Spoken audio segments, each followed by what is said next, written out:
Hi guys, thought I would get back to you with the feedback on our Brazilian Jiu-Jitsu tournament. First of all, thanks very much for the people who sent in their videos of their kids competing on the day. It allowed me to dissect our performance and get a game plan for improvement for next time, and keeping in mind that that's the main reason to put yourself under pressure is to see how you handle it and to be able to handle pressure in the future. It's not necessarily about winning, even though that's nice. So let's have a look at the first one.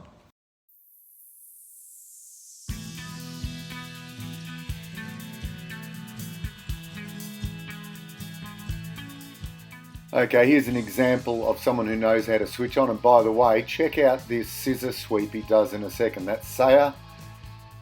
Where is it? There it is there. What a cracker.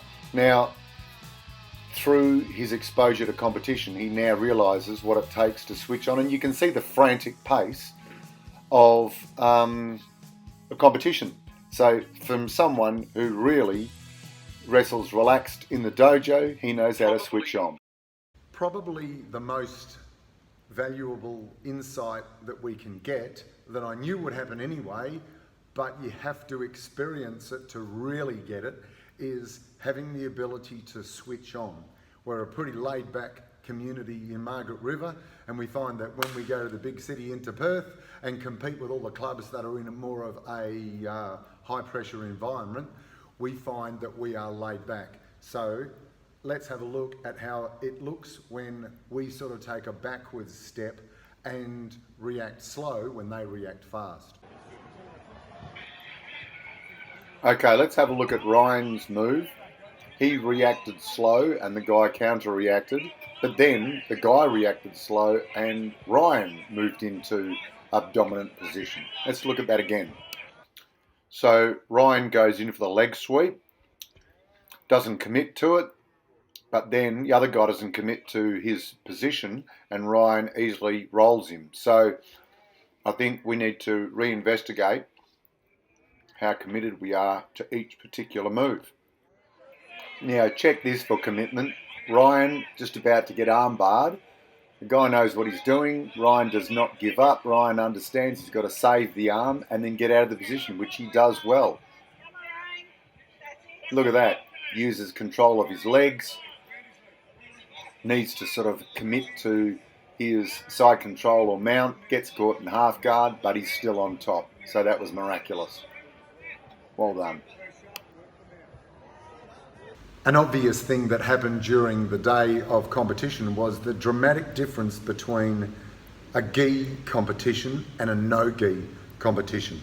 It's obvious from these videos that, and on the day, is that the techniques are totally different. Well, not totally different. The techniques that work with a gi on won't necessarily, quite often won't work without a gi.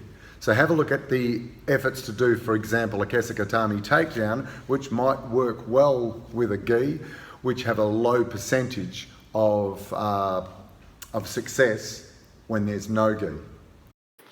Okay, here's Ash doing a great kesekatami takedown, and I freeze framed it here so you can see, and this is a very clear picture of how to do a good kesekatami takedown. That's commitment with the head to the floor.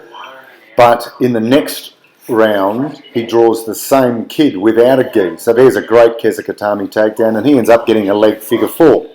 Here is the same kid, and Ash does the same takedown, not as clean, and then he tries for the same leg figure four against the same kid, whether this came before or after, I'm not sure, but it doesn't work. The kid gets out of it, and they restand.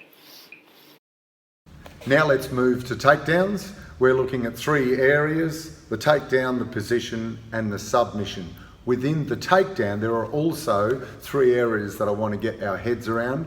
One is high percentage moves, one is high risk moves, and one is not giving you back, which has seemed to be an area that we need to focus on. So number one, high percentage moves, moves that work a high percentage of the time. Number two, high risk moves, that if you don't you're not successful at it, there's a greater risk of you being in a worse position afterwards, and specifically doing a move which gives you back.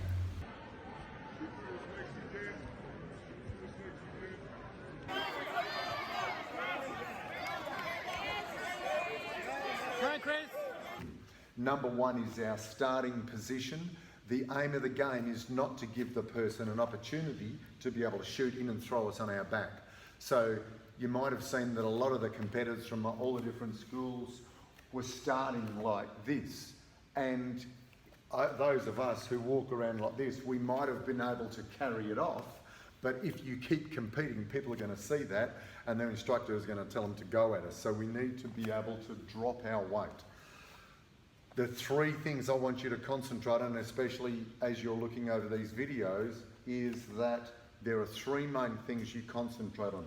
One is grabbing the head, two is grabbing the arm, three is grabbing the ankle.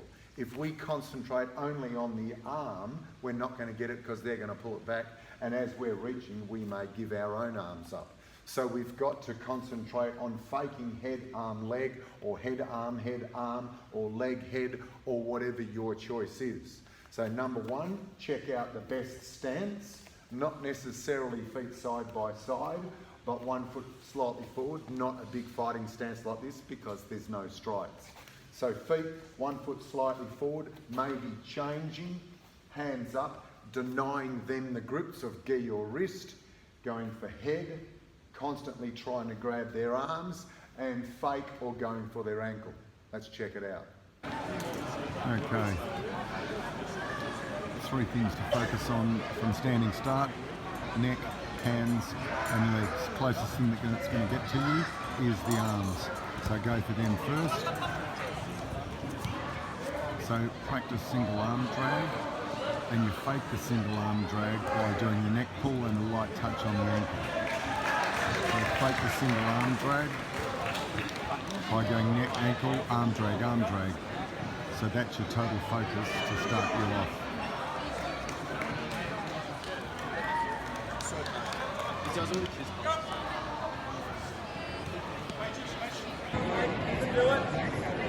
That's it, Ash.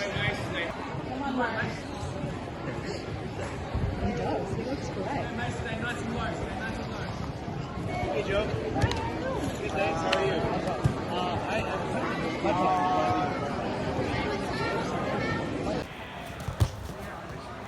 Consolidates down top, mate. Sit. Nice work, Ash. A quick addition to all this is that one of the referees came over and said to myself and some of the competitors, he said, I've got to stop you guys and tell you that your defence is excellent. So he said, whatever you're doing, keep doing that, your defence is excellent. So that doesn't necessarily mean that we need to focus on other areas. We still must concentrate on our defence, but that's a good thing.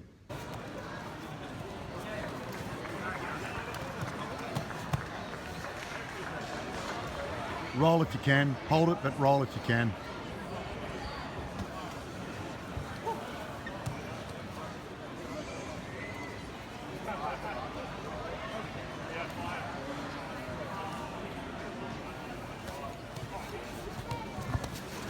There we go. Posture.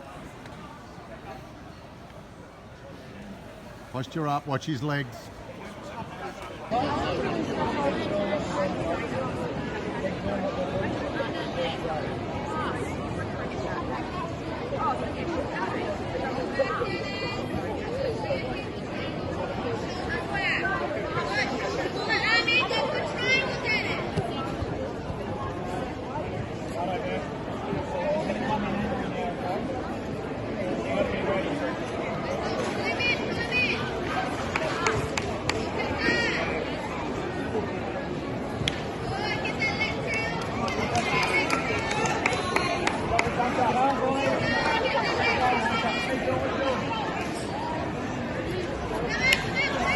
Get his back, Ash, get his back. That's it.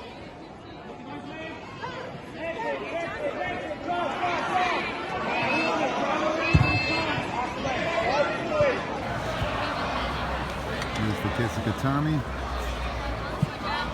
So you can go for a kesa from a headlock from a standing start, but it's a big, she's really good at it. But then again, look, it's given her your back. That's the only problem with going for kesa gatami, is you can give your back.